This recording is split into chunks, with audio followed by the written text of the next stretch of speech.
Hello everyone, welcome to digital পড়াশোনা academy. সম্পূর্ণ বাংলায় জেনারেল সায়েন্সের প্রস্তুতি নেওয়ার জন্য ডিজিটাল পড়াশোনা একাডেমি ইউটিউব চ্যানেলটি সাবস্ক্রাইব করে নাও। এছাড়া গুরুত্বপূর্ণ পিডিএফ এবং ক্লাসের নোটিফিকেশন এবং গুরুত্বপূর্ণ আপডেট পাওয়ার জন্য টেলিগ্রাম চ্যানেল ডিজিটাল পড়াশোনা একাডেমিতে যুক্ত হয়ে যাও। লিংক ডেসক্রিপশন বক্সে দেওয়া আছে। এছাড়া এই চ্যানেলে তোমাদের জন্য quick revision class on general science, যেখানে ফিজিক্সের ওপর সম্পূর্ণ চ্যাপ্টার ওয়াইজ ক্লাস করানো হয়েছে। টপ 500 জেনারেল সায়েন্সের একটা ক্লাস চলছে, প্রতি বৃহস্পতিবার সন্ধ্যে 7টার সময় হয়।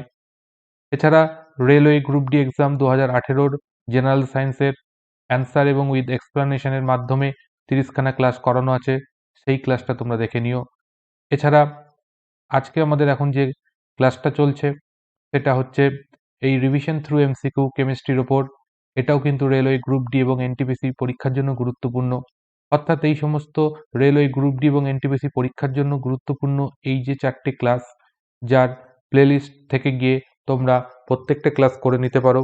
এই ক্লাসগুলো তোমাদের পরীক্ষার জন্য কিন্তু খুবই হেল্পফুল হবে। আজকের ক্লাসটা হচ্ছে রিভিশন থ্রু এমসিকিউ, যার মাধ্যমে আমরা কেমিস্ট্রির চ্যাপ্টার ওয়াইজ প্রত্যেকটা চ্যাপ্টারকে সিলেবাস অনুযায়ী আলোচনা করছি। সেখানে কিন্তু আমরা শুধুমাত্র এমসিকিউগুলো দেখছি, যেগুলো রেলের গ্রুপ ডি এবং এনটিপিসি সিবিটি 2 পরীক্ষার জন্য গুরুত্বপূর্ণ। এবং এই ক্লাসে শুধু থিওরির কিছু কিছু অংশ যেগুলো এমসিকিউ করানোর জন্য জরুরি, সেগুলো কিন্তু আলোচনা করে দেওয়া হচ্ছে। আজকে আমাদের অ্যাভোগাড্রো নাম্বার এবং মোল কনসেপ্টের ওপর দ্বিতীয় ক্লাস। এর আগের দিনের ক্লাসে অ্যাভোগাড্রোর সংখ্যা কি, মোল সম্বন্ধে কি, এই সমস্ত বিষয় কিন্তু ধারণা, যেটা 4 নম্বর ক্লাস হয়েছে গত শুক্রবারের, সেই ক্লাসটাই আলোচনা করে দিয়েছি। আজকে আমরা পার্ট 2 আলোচনা করব। আজকে শুধুমাত্র আমরা কোশ্চেন সলভ করব। আজকের যে কোশ্চেনগুলো সলভ করব তার ম্যাক্সিমামটাই রেলের গ্রুপ ডি এক্সাম, এনটিপিসি পরীক্ষা এবং এএলপি পরীক্ষা থেকে নেওয়া। এবং এই প্রত্যেকটা অঙ্ক কিন্তু খুবই সোজা বুঝতে পারলে, এবং এগুলো কিন্তু যে গতদিনের যে কনসেপ্ট করিয়েছি সেই কনসেপ্টের ওপর ভিত্তি করেই কিন্তু প্রত্যেকটা অঙ্ক হবে। এর পাশাপাশি তোমাদেরকে বলবো যে আগামীকাল সকালবেলায় 9টার সময় একটা ক্লাস রাখা হয়েছে 9 AM এ। সেই ক্লাসটা তোমরা অবশ্যই দেখবে। সেখানে আমি অ্যাটমিক স্ট্রাকচার আলোচনা করব, যেটা একদম কিন্তু থিওরি আলোচনা করা হবে, সেখানে এমসিকিউ থাকবে না। ঠিক সন্ধ্যে 7টার সময় যে ক্লাসটা হবে, সেই ক্লাসে আমি কি করব, এমসিকিউ করাবো। কিসের ওপর না, এই অ্যাটমিক স্ট্রাকচারের ওপর। তো এই 9টার যে অ্যাটমিক স্ট্রাকচারের ক্লাসটা আসবে সকালবেলা, এই ক্লাসটার মধ্যে কিন্তু হয়তো দুটো পার্ট হবে। প্রথম দিন হচ্ছে বুধবারে একটা পার্ট করাবো, বৃহস্পতিবারে একটা পার্ট করাবো। তাই তোমরা সেইভাবে কিন্তু অবশ্যই 9টার সময় এই ক্লাসটা করবে এবং সন্ধ্যে 7টার সময় এই ক্লাসটা অবশ্যই করবে। আজকের ক্লাসের জন্য খুব গুরুত্বপূর্ণ এই জিনিসটা, এবং কেমিস্ট্রি পড়তে গেলে প্রথমেই আমাদের এই বিষয়টার উপর জানা খুব প্রয়োজন। এটা হচ্ছে বিভিন্ন মৌলের পারমাণবিক সংখ্যা, সংকেত, নাম এবং তাদের পারমাণবিক ভর। একদম 1 থেকে শুরু করে 30 পর্যন্ত যে সমস্ত মৌলগুলো রয়েছে তাদের প্রত্যেকের আমাদের নাম, সংকেত, পারমাণবিক সংখ্যা এবং পারমাণবিক ভর জানাটা খুব জরুরি। তাই জন্যে তোমাদের সুবিধার্থে এটার ওপর একটা পিডিএফ, যেটা ডিজিটাল পড়াশোনা একাডেমির টেলিগ্রাম চ্যানেলে দিয়ে দিয়েছি। তোমরা সেখানে যুক্ত হয়ে এই পিডিএফটা ডাউনলোড করে নেবে এবং এগুলো মুখস্থ করে নেওয়ার চেষ্টা করবে। কারণ এটা তোমাদের আজকের যে ক্লাস হচ্ছে সেই ক্লাসে যেমন বিভিন্ন জায়গায় হেল্প করবে, তেমনই পিরিয়ডিক টেবিল পড়ার ক্ষেত্রেও কিন্তু এই জায়গাটা তোমাদের খুব হেল্প করবে। তাই তোমরা এই জিনিসটা ডাউনলোড করে নেও। তাহলে আজকের ক্লাস শুরু করা যাক। প্রথম প্রশ্ন বলছে 0.6 মোল সালফার ডাই অক্সাইডে কত পরমাণু সালফার উপস্থিত আছে? তোমরা অবশ্যই প্রশ্নটা ভালো করে পড়বে। এবার কিভাবে সলভ করছি সেই সলভ করার অ্যাপ্রোচটা দেখো। সালফার ডাই অক্সাইডের সংকেত হচ্ছে কি SO2। সালফার ডাই অক্সাইডের একটা অণু, এর মধ্যে কটা সালফার পরমাণু আছে? আমরা দেখতে পাচ্ছি একটা সালফার পরমাণু আছে। তাহলে আমরা যদি বলি 1 মোল সালফার ডাই অক্সাইডে কতগুলো অণু থাকে 1 মোলের মধ্যে? সেটা হচ্ছে 6.022 ইন্টু 10⁻23 এতগুলো অণু থাকে সালফার ডাই অক্সাইডের 1 মোলের মধ্যে। এবার যদি বলি 1 মোল সালফার ডাই অক্সাইডের মধ্যে কতগুলো সালফার থাকে? একটা সালফার ডাই অক্সাইডের মধ্যে থাকে একখানা সালফার, তাই তো? তাহলে 1 মোল বা 6.0222 ইন্টু 10⁻23 অণু সালফার ডাই অক্সাইডের মধ্যে কটা সালফার থাকবে? তাহলে একটা সালফার ডাই অক্সাইড অণুর মধ্যে একটা সালফার পরমাণু থাকে। তাহলে 6.022 ইন্টু 10⁻23 অণু সালফার ডাই অক্সাইডের মধ্যে এটাই থাকবে 6.022 ইন্টু 10⁻23 এতটি সালফার পরমাণু এটা থাকবে। তোমরা সকল একমত? যদি একমত হও তাহলে আমি পরের স্টেপে যাই। আমাদের প্রশ্নে বলেছে 0.6 মোলের কথা। তাহলে ঐকিক নিয়ম করে দিলে যদি দিই 0.6 মোল সালফার ডাই অক্সাইডের মধ্যে 1 মোলে যদি এতটি সালফার পরমাণু থাকে তাহলে 0.6 এ কত থাকবে? 0.6 ইন্টু 6.022 ইন্টু 10⁻23 এতটি সালফার পরমাণু থাকবে। ঠিক? তাহলে এতটি সালফার পরমাণু থাকবে, তো এত সংখ্যার মানটা কত? 6 দিয়ে যদি মাল্টিপ্লাই করে দিই তাহলে 6 দিয়ে যদি আমরা এটাকে গুণ করতে যাই তাহলে আমরা কি পাবো? 12, 12 একে 13, 3 হাতে আছে 1 বসে গেল, আর 6 6 কত? 36। এখানে কত আছে? একটা 10 আছে, তাই তো? 10 দিয়ে ভাগ আছে তো, 10 ইন্টু 10⁻23 আমাদের 10⁻23 পাওয়ারে দিয়েছে, তাই 10 দিয়ে এটাকে ভাগ করে দিতে হবে। তাই আমরা পাবো কি 3.6132 ইন্টু 10⁻23। তাহলে এটা কোথায় আছে? এটা আমরা দেখতে পাচ্ছি অপশন সি তে আছে। তো অপশন সি সঠিক উত্তর। আশা করছি বোঝাতে পেরেছি। নেক্সট কোশ্চেনে যাব। দেখো, এটা একটা রাসায়নিক ব্যালেন্স করতে দিয়েছে, সমতা বিধান। পিবিও প্লাস HCl তা থেকে তৈরি হয়েছে PbCl2 প্লাস H2O। এখানে বলেছে এটাকে ব্যালেন্স করতে হবে। ব্যালেন্স করার অর্থ হচ্ছে এই সমীকরণটার দুদিকেই সমান পরিমাণ পদার্থ থাকতে হবে। অর্থাৎ যদি মনে করো A প্লাস বি তা থেকে যদি সি প্লাস ডি তৈরি হয় তাহলে আমাদের A প্লাস বি এর মোট যা পরিমাণ সি প্লাস ডি এর পরিমাণকে সমান হতে হবে, ইকুয়াল হতে হবে। তাহলে এখানে আমাদের দেখো দিয়েছে PbO তার সঙ্গে HCl এর রিয়াকশন হওয়ার ফলে উৎপন্ন হয়েছে PbCl2 প্লাস H2O। তাহলে এদিকে যদি আমরা দেখি অক্সিজেনের সংখ্যা একটা আছে, এপাশেও অক্সিজেনের সংখ্যা একটা আছে। লেড বা পিবির সংখ্যা এদিকেও একটা, এই পাশেও আছে একটা। আছে এবার হাইড্রোজেন আর ক্লোরিনের মধ্যে। ক্লোরিন দেখছি এদিকে একটা আছে, কিন্তু এই পাশে কটা? দুটো। এপাশে হাইড্রোজেন একটা, এপাশে আছে কটা? দুটো। তাহলে আমরা যেটা করতে পারি HCl এর আগে একটা যদি 2 বসিয়ে দিই তাহলে দুদিকে সব হাইড্রোজেন এবং ক্লোরিনের পরিমাণ সমান হয়ে গেল। তাহলে আমাদের এটার সমতা বিধানের জন্য কত মোল HCl এর প্রয়োজন হবে?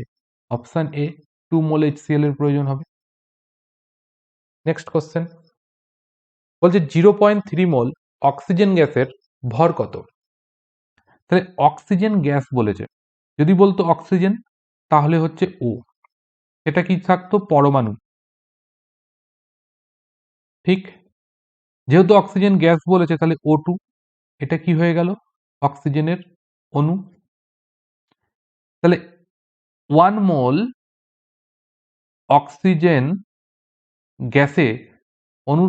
গ্যাসের ভর কত? 1 মোল যদি বলি তাহলে গ্রাম আণবিক ভর।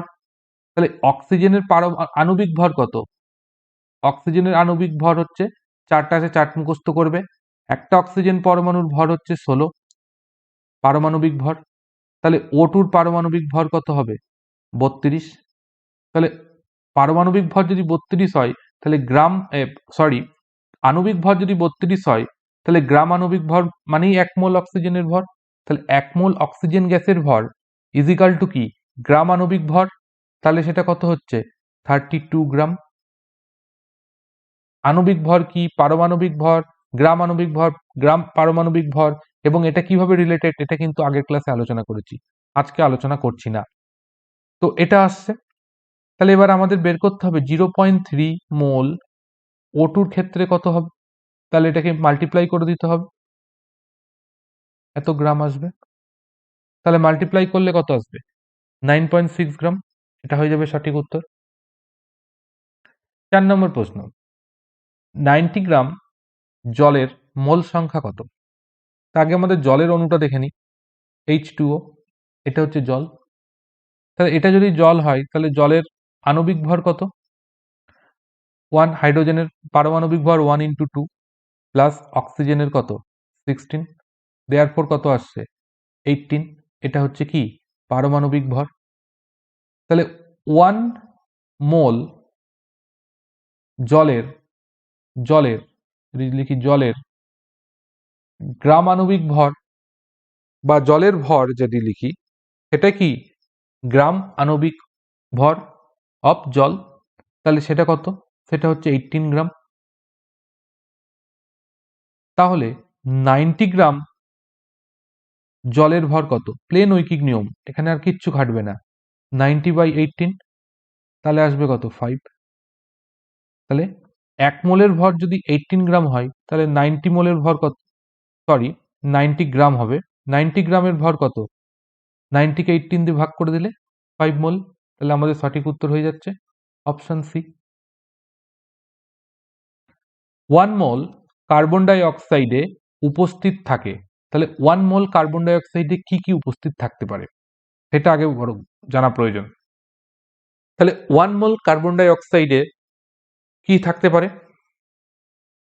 যেটা আমরা প্রথমেই বলতে পারি সেটা হচ্ছে কি, সেটা হচ্ছে 1 নম্বর যে তার হচ্ছে গ্রাম আণবিক ওজন পরিমাণ থাকবে, তাহলে সেটা হচ্ছে 44 গ্রাম হয় কার্বন ডাই অক্সাইডে, এত গ্রাম কার্বন ডাই অক্সাইড উপস্থিত থাকবে। 2 নম্বর যেটা হবে সেটা হচ্ছে 22.4 লিটার কার্বন ডাই অক্সাইড থাকবে। 3 নম্বর যেটা থাকবে সেটা হচ্ছে 6.022 ইন্টু 10⁻23 এত সংখ্যক হচ্ছে কি কার্বন ডাই অক্সাইডের অণু উপস্থিত থাকবে। 4 নম্বরে আমরা বলতে পারি যেটা, সেটা হচ্ছে 6.022 ইন্টু 10⁻23 পরমাণু অ্যাটম লিখলাম, পরমাণু কার্বন উপস্থিত থাকবে। আর 5 নম্বর যেটা আসবে সেটা হচ্ছে 2 ইন্টু 6.022 ইন্টু 10⁻23 অ্যাটম অক্সিজেন উপস্থিত থাকবে। তো এখানে আমরা দেখতে পাচ্ছি 22 গ্রাম কার্বন ডাই অক্সাইড উপস্থিত, এটা হতে পারে না। 6.06 ইন্টু 10 এটা হতে পারে না। 6.022 ইন্টু 10⁻23 অণু কার্বন ডাই অক্সাইড থাকবে। আর পরেরটা বলেছে পরমাণু কার্বন ডাই অক্সাইড পরমাণু নয়, তাহলে আমাদের অপশন সি হয়ে যাবে সঠিক উত্তর। আশা করছি তোমরা বিষয়গুলো বুঝতে পারছো, যাদের একটু সমস্যা হচ্ছে তারা অবশ্যই আগের দিনের ক্লাসটা দেখে নেবে, তাহলে পরে এই সমস্যাগুলো ডাউটগুলো ক্লিয়ার হয়ে যাবে। তাই আগের ক্লাসগুলো করো এবং নিয়মিত ক্লাস করো, তাহলে পরে সমস্যা হবে কম।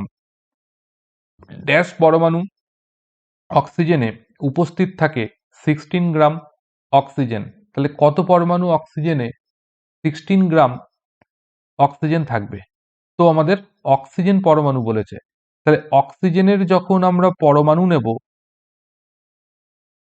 তার পারমাণবিক ভর কত হয় 16, তাহলে গ্রাম পারমাণবিক ভর কত হবে,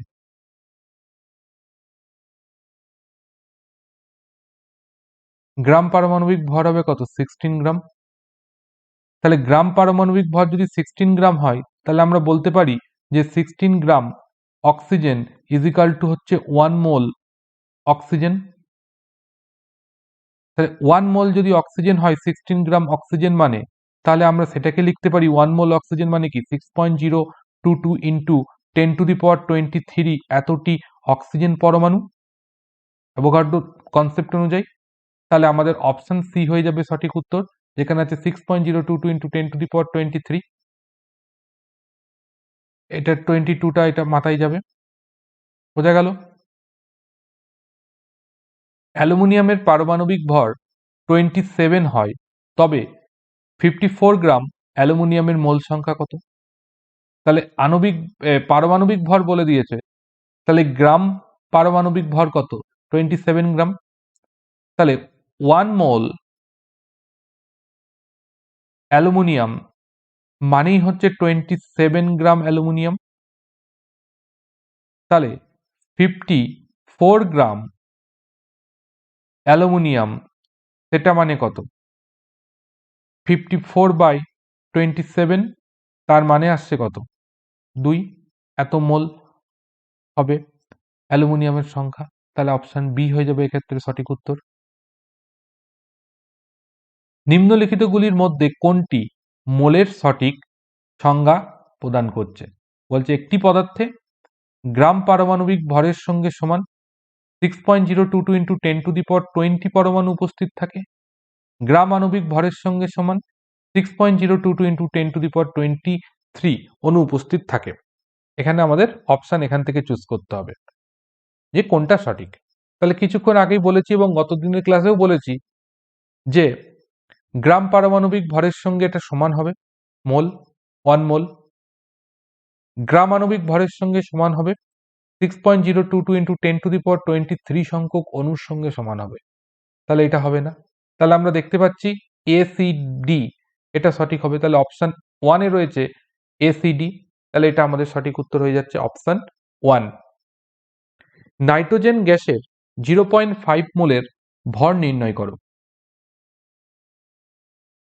নাইট্রোজেন গ্যাস বলেছে, তাহলে নাইট্রোজেন গ্যাস মানে N2, নাইট্রোজেন গ্যাস মানে N2, তাহলে N2 এর আণবিক ভর কত হবে? আণবিক ভর হবে কত? নাইট্রোজেনের পারমাণবিক ভর 14 × 2, দেয়ারফর আসবে 28। তাহলে 1 মোল নাইট্রোজেন গ্যাস সমান সমান কত? 28 গ্রাম নাইট্রোজেন গ্যাস। তাহলে 0.5 মোল, দ্যাট মিনস কি হাফ মোল। 0.5 কে আমরা লিখতে পারি হাফ মোল। হাফ মোল নাইট্রোজেন গ্যাস সেটা সমান সমান কি হবে? 28 × 1/2 এত গ্রাম। তাহলে এটাকে যদি করা হয় তাহলে আসবে কত? 14 গ্রাম। তাহলে আমাদের সঠিক উত্তর হয়ে যাচ্ছে অপশন ডি, 14 গ্রাম। 1 মোল অ্যাসিটিক অ্যাসিডে উপস্থিত অক্সিজেনের পরমাণু সংখ্যা কত? তাহলে আগে আমাদের জানতে হবে অ্যাসিটিক অ্যাসিডের সংকেত কি। এটা হচ্ছে CH3COOH। তাহলে আমরা দেখতে পাচ্ছি অ্যাসিটিক অ্যাসিডের মধ্যে 2 অণু অক্সিজেন, 2 পরমাণু অক্সিজেন রয়েছে। তাহলে এটা অপশন এ হয়ে যাবে সঠিক উত্তর। একই রকম ভাবে যদি বলতো কতগুলো হাইড্রোজেন আছে, হাইড্রোজেনের সংখ্যা হতো 4, কার্বনের সংখ্যা হতো কত? 2, এইভাবে তোমাদের আসতো। 69 গ্রাম সোডিয়ামের মধ্যে 3 মোল সোডিয়াম উপস্থিত থাকলে সোডিয়ামের পারমাণবিক ভর কত? তাহলে বলেছে 69 গ্রাম সোডিয়ামের মধ্যে আছে 3 মোল সোডিয়াম। তাহলে আমাদেরকে বের করতে হবে সোডিয়ামের পারমাণবিক ভর কত। তাহলে 1 মোল পারমাণবিক ভর বের করতে গেলে কি করব? 1 মোল সোডিয়ামে বের করব। তাহলে সেটাকে কি করব? 69 কে 3 দিয়ে ভাগ করে দেব। তাহলে আসবে কত? 23 এত গ্রাম আসবে। তাহলে 23 গ্রাম থাকে 1 মোল সোডিয়ামে। তাহলে এটা 1 মোল সোডিয়াম মানে কি? গ্রাম পরমাণু বা পারমাণবিক ভর সেটা হচ্ছে কত? 23 গ্রাম। তাহলে গ্রাম পারমাণবিক ভর যদি 23 গ্রাম হয় তাহলে সোডিয়ামের পারমাণবিক ভর কত হলো? পারমাণবিক ভর আসছে 23। তাহলে সঠিক উত্তর হয়ে যাবে অপশন বি, 23। কত মোল হিলিয়াম উপস্থিত থাকে 64 গ্রামে? তো 1 মোল একই রকম ভাবে বলবো। 1 মোল হিলিয়াম, হিলিয়ামের পারমাণবিক ভর যদি দেখি সেটা আসবে 4 এত গ্রাম। তাহলে 1 মোল হিলিয়াম মানে 4 গ্রাম। তাহলে 64 ডিভাইডেড বাই 4 করব, আসবে 16 এত মোল। তাহলে আমাদের সঠিক উত্তর অপশন সি হয়ে গেল। 63 গ্রাম নাইট্রিক অ্যাসিডে কত অণু উপস্থিত থাকে? 63 গ্রাম নাইট্রিক অ্যাসিড। এখানে তোমাদের বলি যে অনেকের হয়তো ক্লাসটা বোরিং লাগছে, কিন্তু তোমরা মনে রাখবে এই বোরিং ক্লাস হলেও এই ক্লাসটার গুরুত্ব অনেক বেশি। কারণ এখানে যেভাবে অঙ্কগুলো করিয়ে দেওয়া হচ্ছে, এভাবে সলভ করানো অঙ্ক পাওয়া খুব কষ্টকর। তাই একটু ধৈর্য ধরে বোরিং অনুভব না করে মনোযোগ সহকারে অঙ্কগুলো করতে থাকো, এক্ষেত্রে কিন্তু তোমাদের খুব ভালো লাগবে। যখন পরীক্ষার সময় অঙ্কগুলো আসবে, করতে পারবে, তখন মনে হবে এই বোরিংটা কিছু নয়, আসল জিনিস হচ্ছে আমার অঙ্কগুলো করা। এবং এই অঙ্কগুলো পরীক্ষার সময় যদি পড়ে, একটা 1 নাম্বার অবশ্যই তোমরা সিকিউর করতে পারবে যদি সঠিকভাবে অঙ্কগুলো বুঝে নিতে পারো। তাহলে দেখো, নাইট্রিক অ্যাসিডের সংকেত কি হয়? HNO3। এটা হচ্ছে নাইট্রিক অ্যাসিডের সংকেত। তো নাইট্রিক অ্যাসিডের আণবিক ভর যদি আমাদের বের করতে হয়, মলিকুলার ওয়েট যদি আমাদের বের করতে হয়, তাহলে আগে এর পরমাণুগুলোর ভর জানতে হবে। তাহলে হাইড্রোজেনের ভর কত? 1, নাইট্রোজেনের ভর কত? 14, অক্সিজেনের ভর কত? 16। প্রত্যেকটা আমি যে পিডিএফটা প্রোভাইড করেছি তার মধ্যে দেওয়া আছে, তাই দয়া করে তোমাদের বলবো সেটা ডাউনলোড করে মুখস্থ করে নাও। পরীক্ষার সময় উল্লেখ না করা দিয়ে থাকলে অঙ্কগুলো করতে পারবে না। তাহলে এবার এখানে যদি আমাদের মলিকুলার ওয়েট বের করতে হয় নাইট্রিক অ্যাসিডের, তাহলে আমাদের কি করব? মানগুলো বসাবো। হাইড্রোজেন আছে কটা? একটা। নাইট্রোজেন আছে কটা? একটা। অক্সিজেন আছে কটা? 3টে। তাহলে আমাদের কত আসছে? 1 প্লাস 14 প্লাস হচ্ছে 3 16 48, তাহলে আসছে কত? 63। তাহলে 1 মোল অফ নাইট্রিক অ্যাসিড, সেটা মানে হচ্ছে কি? 63 গ্রাম। তাহলে 63 গ্রাম নাইট্রিক অ্যাসিডে কত অণু উপস্থিত থাকবে? তাহলে 1 মোলে নাইট্রিক অ্যাসিড মানে তো 63 গ্রাম। তাহলে 63 গ্রাম নাইট্রিক অ্যাসিড মানে 1 মোল। আর 1 মোল নাইট্রিক অ্যাসিড মানে কি? তাতে অ্যাভোগাড্রো সংখ্যার সমান পরমাণু উপস্থিত থাকবে। তাহলে সেটা হচ্ছে কি? অপশন সি হয়ে যাবে। এটাই আছে অ্যাভোগাড্রো সংখ্যার মান, 6.02 × 10⁻23। আশা করছি বুঝতে পেরেছ। একটি কপার অণুর মধ্যে কতগুলি পরমাণু উপস্থিত থাকে? তাহলে একটা কপার অণু, সে কপার অণুই বলি আর পরমাণুই বলি, এটা সিইউ, এটা হচ্ছে কি? এক পরমাণুক। তাহলে এটা যদি এক পরমাণুক হয়, তাহলে এক পরমাণু কপারের মধ্যে কতগুলো পরমাণু উপস্থিত থাকবে? সেই সংখ্যাটা কি? অ্যাভোগাড্রো সংখ্যার সমান। তাহলে এটা অপশন বি হয়ে যাবে আমাদের সঠিক উত্তর। কত মোল সালফিউরিক অ্যাসিড উপস্থিত থাকে 25 গ্রামে? তাহলে এক্ষেত্রেও আমাদের কি করতে হবে? সালফিউরিক অ্যাসিডের সংকেত জানতে হবে। এটা তো এখানে হাইড্রোজেনের 1, সালফারের জন্য হচ্ছে কত? 32, আর অক্সিজেনের কত? 16।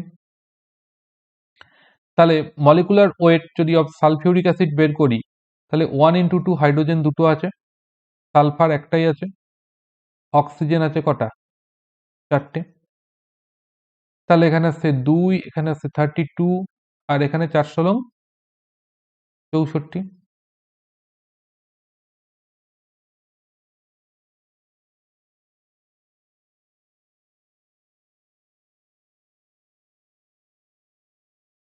তাহলে টোটাল যোগ করলে আসছে কত আমাদের? 98। তাহলে 98 আসছে। তাহলে 1 মোল অফ সালফিউরিক অ্যাসিড এর মধ্যে থাকে কত? 98 গ্রাম। ঠিক। তাহলে 25 গ্রামে কত হবে? তাহলে আমরা কি করব? 25 ডিভাইডেড বাই করব 98। তাহলে এখানে আমাদের আসবে কত মোল? তো এটাকে যদি তোমরা ভাগ করো, তাহলে এই মানটা আসবে অপশন ডি, 0.255। তাহলে অপশন ডি হয়ে যাবে আমাদের সঠিক উত্তর। 3.011 × 10⁻23t কার্বন ডাই অক্সাইড পরমাণু উপস্থিত থাকে কত মোল কার্বন ডাই অক্সাইডে? তাহলে 1 মোল কার্বন ডাই অক্সাইডে উপস্থিত থাকে 6.022 ইন্টু 10⁻23। এতটা কি কার্বন ডাই অক্সাইড অণু উপস্থিত থাকে। এটা পরমাণু হবে না, এটা অণু হবে, উপস্থিত থাকে। তাহলে ওই সংখ্যাটা কতটার মধ্যে থাকবে? তাহলে আমাদের কি করব, ওটাকে ভাগ করব এটা দিয়ে 6.022 ইন্টু 10⁻23। এটা যদি ভাগ করি আমরা তাহলে কি হবে, এটা যদি কাটা হয় তাহলে নিচে 2 আসবে, এটা তো কেটেই গেল, তাহলে 1/2 আসবে। 1/2 মানে কি 0.5 মোল। তাহলে অপশন এ হয়ে যাবে সঠিক উত্তর। 0.5 মোল KCl এ উপস্থিত অণুর সংখ্যা কত? একই ধরনের অঙ্ক। 1 মোলে কত হবে? সেই 6.022 ইন্টু 10⁻23। তাহলে এটা হাফ মোলে কত হবে? হাফ মোল। তার মানে এটাকে 2 দিয়ে আমরা ভাগ করে দিলেই পেয়ে যাব। তাহলে 2 দিয়ে ভাগ করলে কত আসবে? 3. এটা আসবে option A 3.01 into 10⁻23। 10 mole carbon ডাই অক্সাইডের ভর কত হবে? তাহলে 10 মোল কার্বন ডাই অক্সাইডের ভর বের করতে হবে। 1 মোল কার্বন ডাই অক্সাইডের ভর কত? কার্বনের 12, অক্সিজেনের 32, যোগ করলে কত আসবে? 44 গ্রাম। ঠিক, তাহলে 10 মোল কার্বন ডাই অক্সাইডে কত হবে? 440 গ্রাম হবে। তাহলে অপশন বি হয়ে যাবে সঠিক উত্তর। নিম্নলিখিতগুলির মধ্যে কোনটি সর্বোচ্চ? আচ্ছা, কোনটি সর্বোচ্চ যে কোনো দিক থেকেই, তো এখানে সোজাভাবে আমরা দেখে নিই যদি 10⁻23 মোল হাইড্রোজেনের কথা বলেছে। 1 মোল জল, তার মানে 6.022 ইন্টু 10⁻23। 1 মোল নাইট্রোজেন গ্যাস, তার মানে কত? 6.022 ইন্টু 10⁻23। 1 মোল অক্সিজেন গ্যাস, তাহলে 6.022 ইন্টু 10⁻23। এই তিনটে তো 1 মোল মানে এর সঙ্গে সমান হবে। তাহলে হাইড্রোজেনের ক্ষেত্রে কি হবে? এই অ্যাভোগাড্রো সংখ্যাকে 10⁻23 দিয়ে গুণ করলে যা আসবে তাই। তাহলে এইটা অপশন এর মানটা কত আসবে? 6.022 ইন্টু 10⁻46 হয়ে যাবে, কারণ 23 দুখানা 10⁻23 দিয়ে গুণ হচ্ছে। তাহলে আমাদের এখানে বেশি কোনটা হয়ে যাচ্ছে? Option A. কত সংখ্যক অণু উপস্থিত থাকে 0.1 মোল একটি ত্রিপরমাণুক গ্যাসে? একটা ত্রিপরমাণুক গ্যাস, তার মধ্যে 0.1 মোল কতগুলো অণু উপস্থিত থাকবে?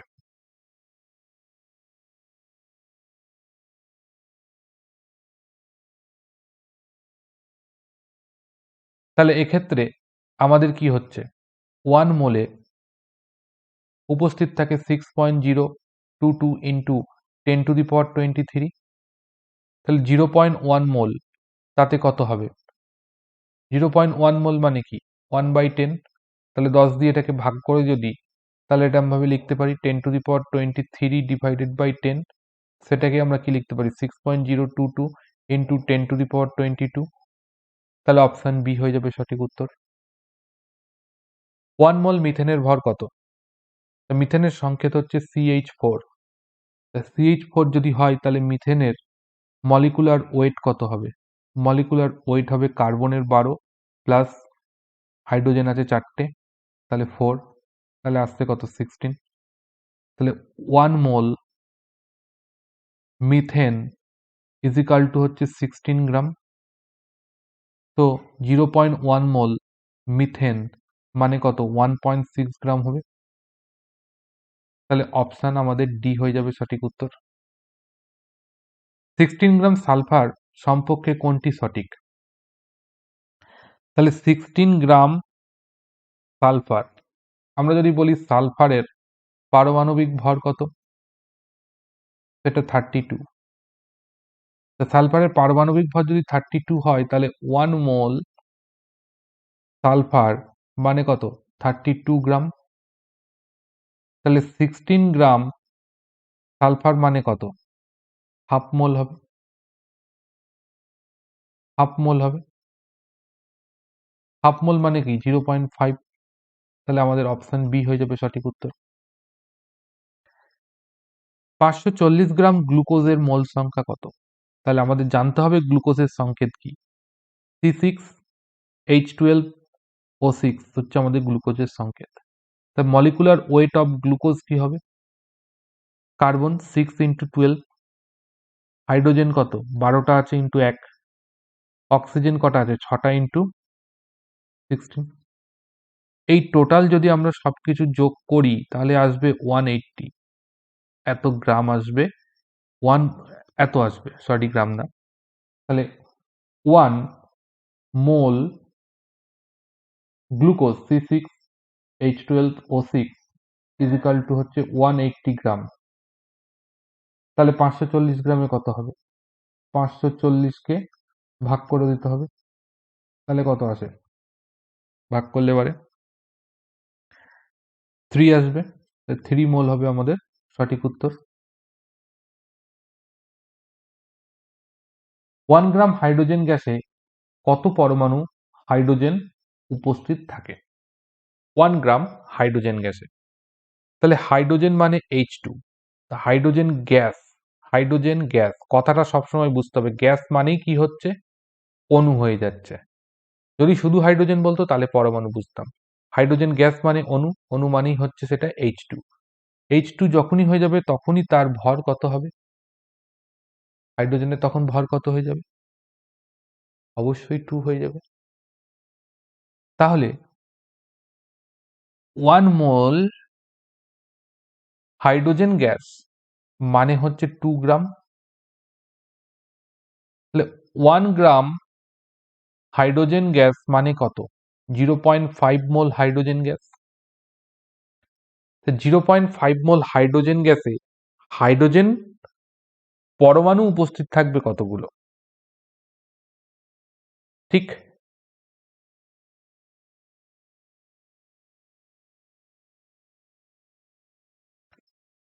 তাহলে সেই সংখ্যাটা কত হয়ে যাবে? সেই সংখ্যাটা হয়ে যাবে আমাদের এই অপশন বি, 6.02 × 10⁻23। এবার প্রশ্ন আসবে তোমাদের মনে, কেন? ঠিক। তাহলে 1 গ্রাম হাইড্রোজেন গ্যাসে কত? 0.5 মোল থাকে। এটা কি আছে? অণু আছে।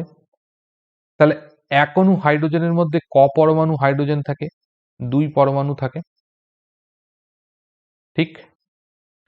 তাহলে 2 পরমাণু যদি হাইড্রোজেন থাকে তাহলে এক অণু হাইড্রোজেনের মধ্যে কত পরমাণু হাইড্রোজেন থাকবে? ডবল সংখ্যক। তাহলে 0.5 মোল যদি হাইড্রোজেন উপস্থিত থাকে, হাইড্রোজেন গ্যাস থাকে, তাহলে আমরা বলতে পারবো যে 0.5 মোল হাইড্রোজেন পরমাণু উপস্থিত আছে। সরি, 0.5 মোল, এটাকে 2 গুণ হবে। 2 × 0.5 মোল হাইড্রোজেন পরমাণু উপস্থিত আছে, এটা পরমাণু উপস্থিত আছে। তাহলে 0.2 মোল মানেই কত? 1 মোল। তাহলে 1 মোল হাইড্রোজেন পরমাণু উপস্থিত থাকলে তার সংখ্যা কত হবে? 6.02 × 10⁻23। আশা করছি তোমাদের ক্লিয়ার হয়েছে। আজকে লাস্ট প্রশ্ন একদম সোজা। অ্যাভোগাড্রো সংখ্যাকে প্রকাশ করা হয় কিভাবে? অ্যাভোগাড্রো সংখ্যাকে প্রকাশ করা হয় অপশন সি, এটা হবে আমাদের সঠিক উত্তর। তাহলে আজকের ক্লাসে এই 25টা কোশ্চেনই ছিল। যদি কোনো প্রশ্নের অঙ্ক বুঝতে অসুবিধা হয় তোমরা অবশ্যই সেটা আমাকে কমেন্ট করে জানাবে, আমি সেটা আবার একবার বুঝিয়ে দেওয়ার চেষ্টা করতে পারি। এবং তোমাদের বলবো আগামীকাল সকাল 9টার সময় থাকছে অ্যাটমিক স্ট্রাকচারের একটা থিওরি ক্লাস, এবং বিকেলবেলা সন্ধ্যে 7টার সময় থাকছে সেটা হচ্ছে ওই অ্যাটমিক স্ট্রাকচারের ওপরই কিন্তু এমসিকিউ ক্লাস। তাই তোমাদের বলবো আগামীকালের দুটো ক্লাস কিন্তু তোমরা কোনোভাবেই মিস করবে না। দুটো ক্লাস করার চেষ্টা করো, তাহলে তোমাদের সমস্যা অনেক সমাধান হবে। তো আজকের ক্লাসটা যদি তোমাদের ভালো লেগে থাকে তাহলে অবশ্যই একটা লাইক করো। তোমাদের লাইকের মাধ্যমেই কিন্তু ক্লাস করার জন্য উৎসাহ আসে। এখানে সম্পূর্ণ বিনামূল্যে ক্লাস হয়, তাই একটা লাইক করলে পারে কিন্তু তার জন্য কিন্তু তোমাদের টাকাও লাগে না, পয়সাও লাগে না। তোমরা অবশ্যই লাইক করো এবং ক্লাসগুলো সবার মধ্যে শেয়ার করো এবং চ্যানেলে যদি নতুন হয়ে থাকো অবশ্যই সাবস্ক্রাইব করে নাও। এখন কোভিড পরিস্থিতি খুবই ভয়াবহ আকার ধারণ করেছে, তাই তোমাদের বলবো সকলে বাড়িতে থাকো, সুরক্ষিত থাকো, বাইরে প্রয়োজনে বেরোলে অবশ্যই মাস্ক ব্যবহার করো। সবাইকে ধন্যবাদ। নিজের খেয়াল রেখো, তোমার পরিবারের খেয়াল রেখো।